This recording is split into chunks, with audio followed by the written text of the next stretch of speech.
to hear my opinion about your robot. Let's just hop right into it. We should go ahead and introduce ourselves as well. I'm Brian Courtney. I'm Chaz Jenkins. And I'm Jacob Lindberg. Hi, Jacob. So we've been doing a little podcast where we just show each other music and we talk about it. And Chaz was a big Pain fan. To be honest, me and Brian not too much into the kind of music that Pain was playing back in the day, but we were very surprised pleasantly by how much we all enjoyed that music. So it was almost a little bit surreal, just throwing some emails out there and just seeing if we could get in contact, but we did. So it's good to have you here. Oh, it's my pleasure. Thanks for contacting me, and thanks for reaching out. It's really it's really a treat. I appreciate your interest and all of your support, over these many, many years at this point. So I guess to kick things off, we were going to just ask questions, I guess, about Pain's history and through your 4 different albums. I wanted to start off with probably so far our favorite. They haven't heard Full Speed Ahead yet, but I've heard all 3. So I don't really know which one my favorite, but I wanted to start with Midgets with Guns, an album with just so many different songs that composition-wise are very interesting. I wanted to ask you, when you compose your music, was it you and Dan who did it? And just how did you decide which instruments to use for which song and when you would use them and that sort of thing? Dan and I contributed, generally contribute the material for the records. And so he and I, we would have written each of the songs, and we always, while we collaborated, we always worked somewhat independently. So kind of a lot of the songs developed through one person's thinking, and then usually, there's some collaboration that builds on that, and they kind of evolve. But a lot of the instrumentation, sometimes when you look at a song, you can kind of hear what would work, and the arrangement aspect of it can be challenging because sometimes there are instrumentations that you might like to have that you don't have access to. But usually when at least it's always been that way for me. When you hear something in your head, you kind of can hear the instrument that would best execute it in that one song. So, usually there's a little bit of trial and error. And sometimes, certain lines aren't carried well by certain instruments. So they just lend themselves better to certain types of instruments, So, you end up getting some variation there depending on what might work best for a specific type of song. And for that record in particular, we were still learning a lot, and, we continued to learn a great deal record by record. So, you try some things and you see how they work, and but in general, we were pleased with how a lot of those recordings turned out.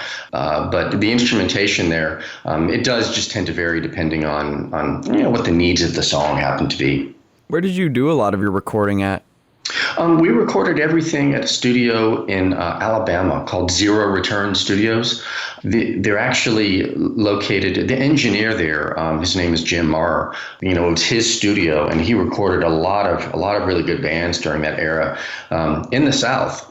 One of the more notable bands that you may have been aware of that recorded there was a band called Man or Astroman. I don't know. They were on Estrus Records for a while, and then I think, oh gosh, I can't remember their next label, but they did all of their recordings there as well. But we recorded every record that we've ever done there. We had a great relationship with Jim, and the studio was it was all analog, so we really favored more traditional recording on just 2-inch tape. And so Zero Return, we spent hours and hours and days and weeks there. It was it was a great place, but it was a small studio, and we just had a great relationship with Jim, and we were able to do a lot of great work there. How much did Pain stick out from the rest of the music scene going on where you were recording at the time? Oh, it stuck out like a sore thumb. I mean, it was when we got the band together, what we wanted to do was very distinctive from what was going on at the time.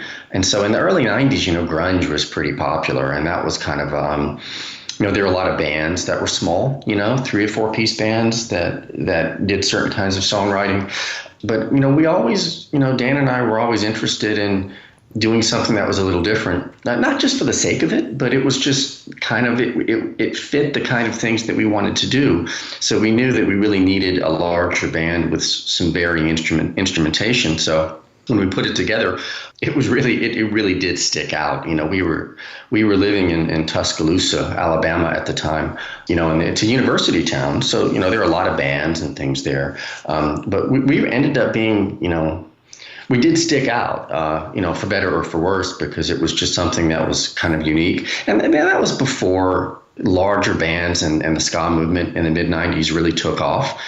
So we ended up being more reminiscent of not many bands, actually. It was just kind of unique. And so, if you guys are familiar with Danny Elfman's band, Oingo Boingo, it ended up looking and acting a little more like that. And even Oingo Boingo was pretty distinctive for acts that came out of the 80s anyway. So it was pretty unique at the time. And I still think that our work is still very distinctive. They're just, it was just kind of worked out that way. The sound and style that Pain is known for, I don't want to just write it off as ska punk, but it has elements of that. Is that the music that you wanted to make from the beginning, or did it evolve into that? Well, it's always been strange, that the whole genre of ska and how that music became, I think, it had always been popular, but, it certainly it surged in popularity in the 90s. We kind of, we looked, visually we looked like a lot of those bands, but it was always a little uncomfortable for us because we weren't really steeped in that tradition, and we didn't know the bands or the genre very well. And I think we often were considered in that general class of acts, but it wasn't something that we ever strove for, or didn't really, we felt like we were distinctive, and we felt like a lot of those other bands who were traditional, more ska punk acts were great, and they did, they made a lot of great records. And so there was some blending there. If you can think, this is really geeky, but if you think of a Venn diagram, are you familiar with what a Venn diagram is? Unfortunately, yes. Okay, good. Well, that's excellent. So we can all just geek out together over these, logic things. But, with the Venn diagram, there's going to be some degree of overlap between two distinctive components. And so there was a little bit of that there, I think. But, we just never were a good fit for a lot of the genres. So, again, we were just kind of unique. In what ways would you say that Pain was different than, as you mentioned, a lot of other ska bands? Well, the instrumentation varied a little bit, and a lot of the song structures were different. And I think sometimes they were similar, but it was never something that I think that we necessarily did on purpose. I never really owned any records by bands like that. And I don't think Dan did either. So, we were really, big fans of bands who did that stuff, and they were really terrific. But yeah, we were just never really, it's just unique because, we toured with a lot of those guys and we played with a lot of those guys. But I always had the sense, I still felt that we were just a little bit different. Considering you were isolated from the rest of the scene that you might have been playing in, did that make you feel isolated, or did that kind of bring about this sense of like local pride or something like that? The independent music scene in the Southeast has always been unique. And, it was a little bit of a challenge for independent bands who wrote their own music to find places to play, and there were, you had to kind of become comfortable with kind of your options because there weren't a whole lot out there. And so especially if you're doing something that's kind of unique and a little bit different, you just have to be a little bit more aggressive and maybe travel a little further to play shows and to promote yourself, which is what we did. We toured a lot and we had a great time playing live. But it was always, I think, I was always very well aware of being from the Southeast, being somewhat unique. And I was just so used to it. I didn't know anything else. And I think we all kind of didn't know anything else. So we were just kind of comfortable with kind of the unique nature of what we did. Do you have any memorable tour stories or anything that sticks out when you think about traveling with your band? Oh, wow.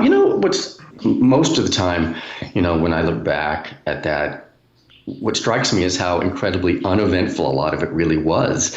And that, we weren't the type of guys who stirred up trouble or had these interesting adventures or where these crazy things necessarily happened. We toured in a very organized, very kind of directed manner. Some of the things that you might experience were there. You see interesting things and you meet a lot of interesting people. But, if you think about stories, like, you can imagine a band and this incredible, crazy thing happened. And it was just, you never would have guessed that would have happened to these guys. And their lives are so intense and crazy. I'm not so sure our experience was ever really that way. But when you travel a lot, there are a lot of these things that inevitably do happen. And, and some of it, is interesting. Some of it's not so interesting. But, I'm trying, as I think about these things, I'm trying to, think of something that wouldn't necessarily embarrass someone terribly or be something you wouldn't want your family to know about. But there's just not a whole lot. We were a big band. We all got along really well, and we enjoyed traveling and we enjoyed playing shows. And I guess it's a good thing we don't have a lot of crazy stories. There weren't any explosions or, no one got injured. It was just a pretty traditional, independent type of affair. We did enjoy it. We were happy to play a lot of wonderful shows. But, gosh, I feel like I'm letting you down. I just don't have these incredible stories that would blow you all away and just, so you'd roll your eyes and go, oh, my gosh, I can't believe that happened. No, not at all. The experience is just getting to know anything at all about a band that we've come to really enjoy. It's probably a good thing that you guys just had a run-of-the-mill kind of tour and didn't wreck your bodies on the way up. You know what I mean? Yeah. Well, a lot of it, traveling can be hard, because you don't eat well and sleep is strange. And you end up, you're up at night when most people are sleeping and you work when people are off, because your schedules are all changed. So when you're touring, you actually work when everyone else is ostensibly off of work. And then when they're at work, you're not. And your lives get turned around. It's a very strange way to exist when you're doing that. But a lot of us, we just never really, we never really indulged a lot of the crazy stuff. We were just, regular guys, regular folks, and we just, enjoyed what we were doing. When you guys disbanded, how did that come about? Was it sort of a mutual thing, or were you guys planning more projects, but then it just stopped? How did that come about? It really was not terribly eventful. And I can really only, I guess, speak for myself. But, I was beginning to be interested in finishing my graduate degree.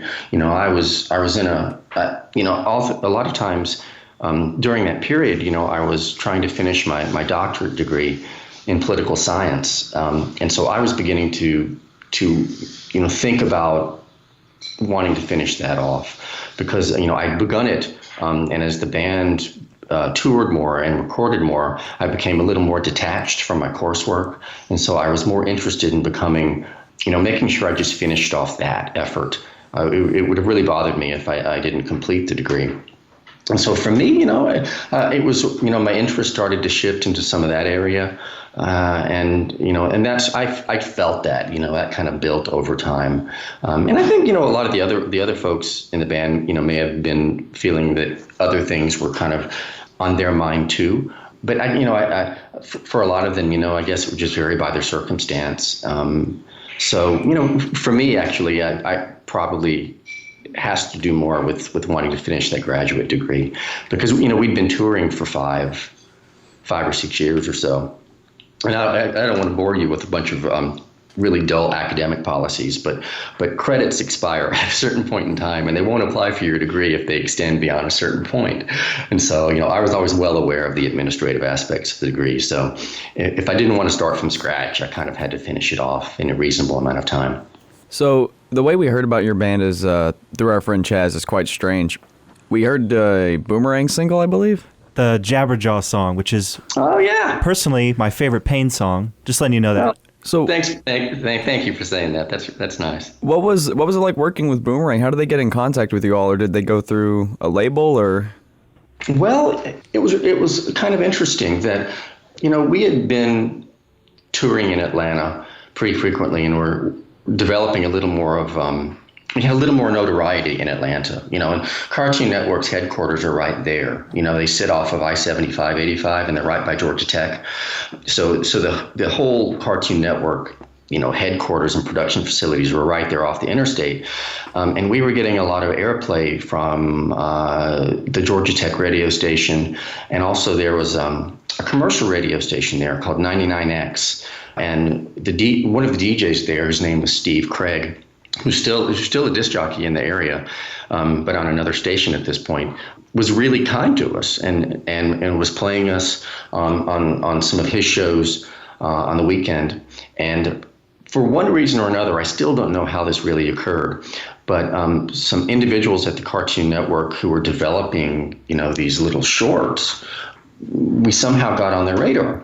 And we were, at the time, we were touring in, okay, well, this sounds terribly rock and roll like, and I don't mean for it to sound terribly rock and roll like, but we were actually in Los Angeles, and we were at our publicist's office, and our publicist was letting us sleep on their floor in between shows, because we had a series of them in San Diego and Los Angeles, and we were perpetually trying to save money. You save money when you can, when you travel. So we were sleeping on our floor and in between shows, and she came in one day with a fax, and she says, "I got this fax from the Cartoon Network. Do you want to have a look at it?" And I said, "Sure." And so we had a look at it, and it was from the Cartoon Network folks, and somehow they had gotten wind of her as publicist and contacted us through her. And so, we called back the network, and then we had some conversations about what they were interested in. And that's how it really began. They found us by way of a fax across the country. And, oddly enough, when we were living in Tuscaloosa, we were only, I don't know, it's only 2.5 hours to Atlanta, but they ended up finding us 1,500 miles west, at our publicist's office in Los Angeles. So it was interesting, and it was a great project, and we really enjoyed doing it. And it was very different for us. It was very, very different, but I think it turned out really well, and I'm really appreciative that so many people enjoy it. And I think it really is. It's a nice introduction to a lot of what the band did, and I'm just really appreciative. It was a fun project, and I was really, really happy it turned out as well as it did. Well, it's interesting you say that, because I think for me and a lot of people who discover Pain is through that song. I don't think a lot of people would know about the band if it wasn't for that song and that short.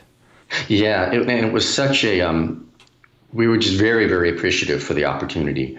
And, there are, I guess, some independent bands, they get a little, they don't always like to, certain commercial opportunities like that might make them feel uncomfortable. But, we were so excited. We were big fans of the Cartoon Network anyway. And, at the time, Space Ghost Coast to Coast was a big thing. And, we just thought, a lot of the work that those guys were doing was really entertaining.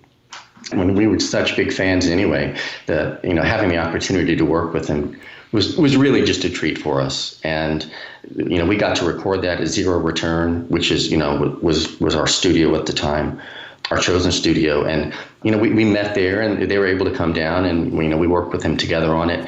And it's been such a great thing that's been, a really a wonderful way to get, people interested in the other records that we've done. It's nice you say that, and I'm really, it's exciting for me that you were able to come across that, and that's how you discovered a lot of the other records too. So all of these things, taking this opportunity with Cartoon Network, touring, recording, getting a publicist in Los Angeles, was there like a goalpost that you were trying to reach, or were you just kind of making music and seeing what was going to happen with it? No, there really weren't any goalposts necessarily.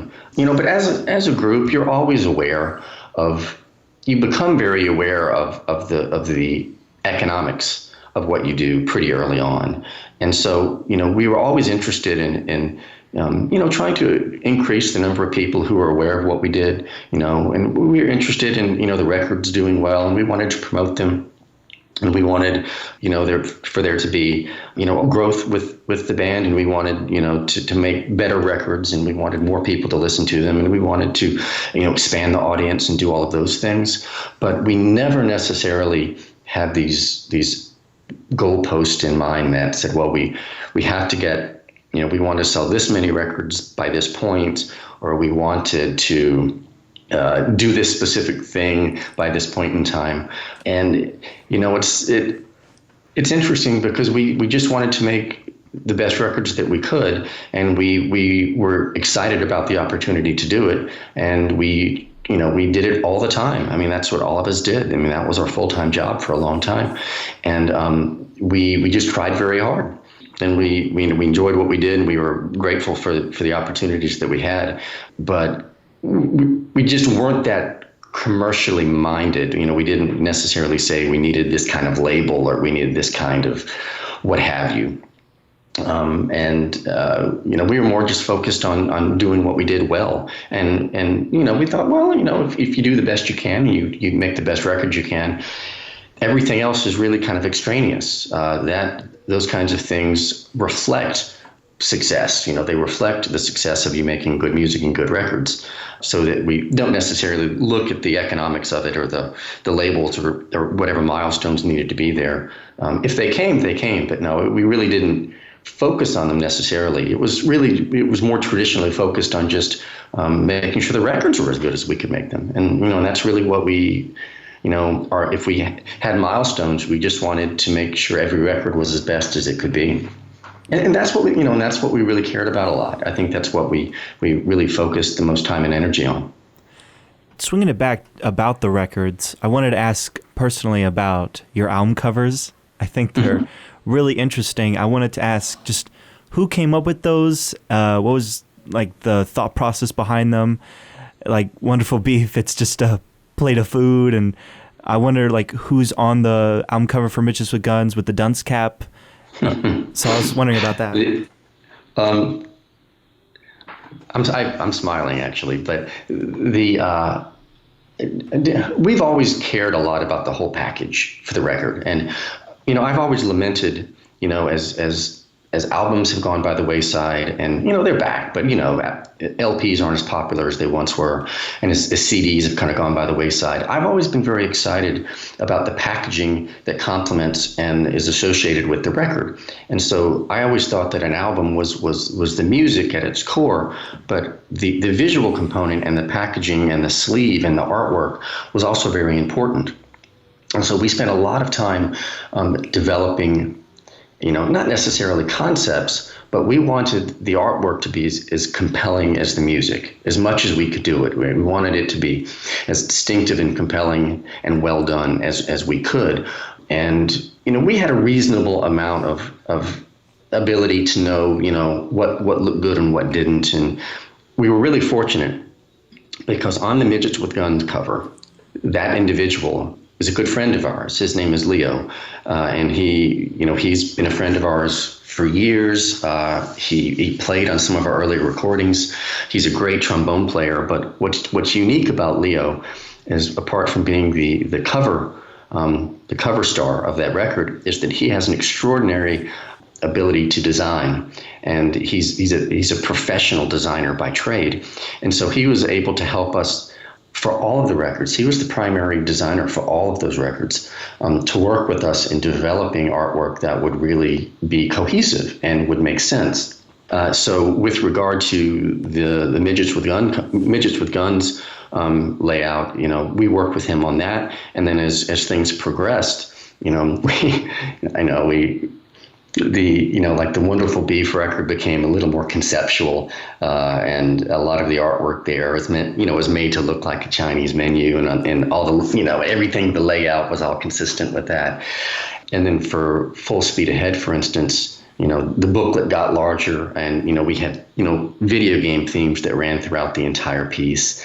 And it was fun. I really care about artwork, and it matters a lot. And we were lucky to have Leo work with us, who's so extraordinarily talented and so generous with his time. And it was fun. We did a lot of great projects together. And there's no way they would have looked as distinctive without his input. So it's interesting you bring him up, because that is exactly where the conversation needs to go. With that individual wearing that dunce cap, he's largely responsible for almost all the visuals. Kind of a generic question, but I'm just curious. What is your favorite record? Because each one is, while similar, has very distinctive themes and instrumentation. So I'm just curious which one is your personal favorite. I like them all for different reasons, and I'm probably not the first person to say this, but they're kind of like children. And if you're a parent and you have children, you don't really have a favorite, but they all may have something about them that's very special to you. And for me, I think that's certainly true. And I think for the rest of the folks in the band, I'm not quite sure what their favorites may be, but I like Midgets with Guns because it's a very spontaneous kind of record, in that we didn't do take after take after take after take. It was a studio record, but it was recorded live, not all the instruments together, but it was probably as close to a live record as you're going to get, because we didn't do a lot of overdubs. We didn't do a ton of retakes, and we were learning the process. And so that record, I'm fond of it because for me, it sounds very, very energetic and very fresh. Wonderful Beef, for instance, what I really enjoy about that record is that it is a little more precise in its production, but it still has, it still isn't really, it still sounds very fresh to me. It still sounds very energetic, and there's still a nice live feel to it. But I enjoy that record in particular because it's settled down a bit. It's a little more mature, I think, than the previous effort. And so that's what I enjoy about that record. And I think at that record, too, we were getting a little bit better. I think we were more comfortable in the studio. We knew a little bit about what we were trying to achieve. And we had a little more command of our instruments, too. And I think as the records progress, I don't know, it might not be apparent at all, but the musicianship improves and our command of our instruments improves so that we're able to execute the pieces more effectively. And I think by the time you get to Full Speed Ahead, as our last full length, our musicianship probably is as finely tuned as at any point at that point, so that I feel like the playing is extraordinary, and I feel like a lot of the members of the band, their musicianship is really, really, really, really well done, and it's really tight. And I also like that the production value of that record probably is one of the best that we were able to achieve, because at that point, that would have been our third or fourth full length with Jim at the engineering board. And we got to know each other well enough that we could read each other well, and we knew how to pull things off more effectively. And Jim knew what we were trying to achieve, and I think we knew Jim well enough to know to take advantage of the strengths that he brought. But it comes down, I think, to not just a favorite, but I like them all for different reasons. And I know that's kind of a soft answer, but it's true. It really is true, and I really enjoy hearing people, tell me what they like about certain things, and it's really fun to hear that. But for me, you like them all for different reasons. One thing I do recall about all of those records too is becoming, when you start to record. What strikes me about recording is the incredible degree of precision that has to occur for it to be done well. And I think we all grew to appreciate the degree of precision that's required when you do record. And I think as you look at the records, I think you can see the precision and the execution improves year by year, because recording is such a precise endeavor. It's just so precise, and for me, it took me a little bit by surprise when we started recording, just learning an appreciation for the degree of precision that it takes. Every beat, every note has to be correct, and if there's one beat that's out of place, it'll impact the rest of the recording as you lay on the other horns and the vocals, and it's just such a precise endeavor. It's really demanding. But that's why you want it to be done well. So that's just part of the recording process.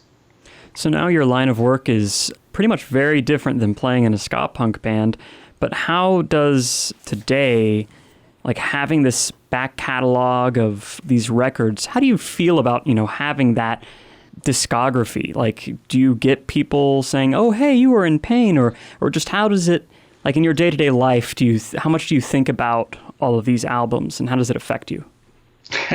Well, I still have students ask. So, I'm on the faculty at a university, and so I teach. And there are times in which students will ask me about it, either in my office or in class, and it's fun. It's fun that they're interested in it, they recognize it. But in the classroom, it's you're there for an academic reason, so it's important to kind of compartmentalize some of those other things and keep it where it needs to be, so that we can talk about the Federalist Papers in an effective manner. So we're talking about all these political science type things, and you can't really talk about records at that point.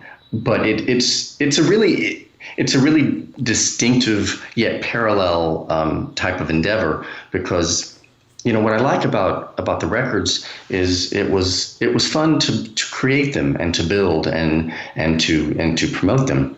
And a lot of what I do in academics is still the same. You're still in a sense you're still working with very conceptual, abstract ideas. You're building and developing ideas at the same time, and you're still seeking to improve things, improve the level of education with students that are attending. You're seeking to still, in a sense, just try to do good and improve the situation that you find yourself in.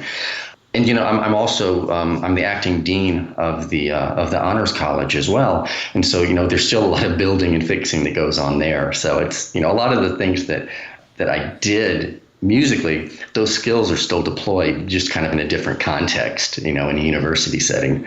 But it's really interesting. I find myself wearing a tie frequently, and 20 years ago, that would have been unthinkable. So I'm well aware of the strange nature of it. Do you miss it? I'm sure you've heard that most of Pain has regrouped into Salvo, and they're coming out with a new record, and I understand they came to you. Was there a sense that you wanted to do it, but just you weren't ready or anything like that? Oh, I think it was just an issue of timing. I know Dan was interested in doing some things, and the timing, just really wasn't right. And I'm still in contact with them very much, and I always have been in contact with a lot of the guys. But no, it was just something that the timing just wasn't quite right. And I wish them the best. I think that they're going to do a great job. I have one more question for you. How does it feel to have an ode written about you for the? Oh, it's a privilege. I tell you, it's a privilege to have one of those, and it's a lot of fun. But I must admit that I've never been asked that question, so you're the first person to ever ask that. But it's a privilege. It's a privilege, that's for sure. All right, final question. You still play Dungeons and Dragons? Not as much as I used to. But not as much isn't none. It's gosh, yeah, it's been years. It's been years. But I'm still a big fan. I don't think I've probably done that.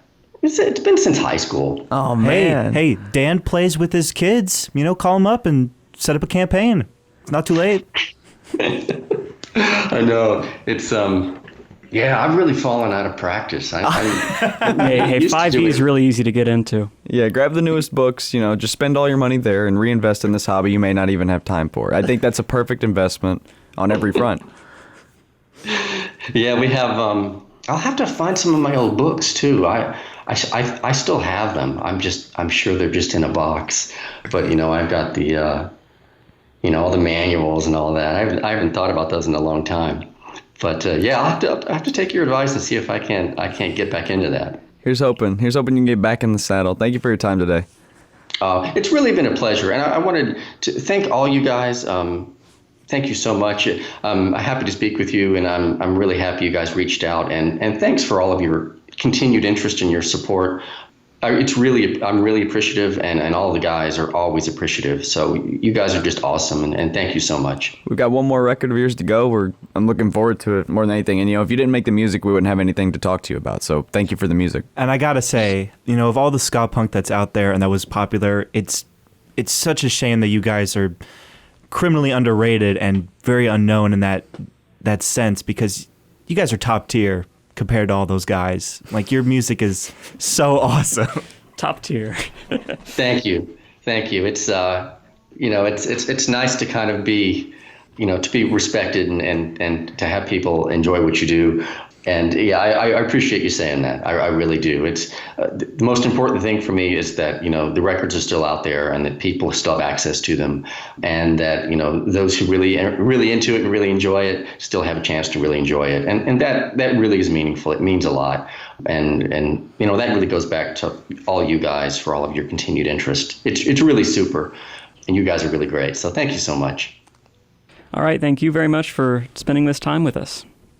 Great. Hey, well, let's stay in touch. I can't wait to keep up with your show, and I know you guys can continue doing all your great work. So I look forward to more of your episodes. Well, thank you. That really means a lot to us. Yeah, we appreciate that. All right. Well, thanks so much, you guys. Have a good day, and I'll be in touch. It's great to talk to you. Hey, see you around. See ya. Okay, take care. Bye-bye. Yeah! Boom! Oh, man. We're masters. No one can top us.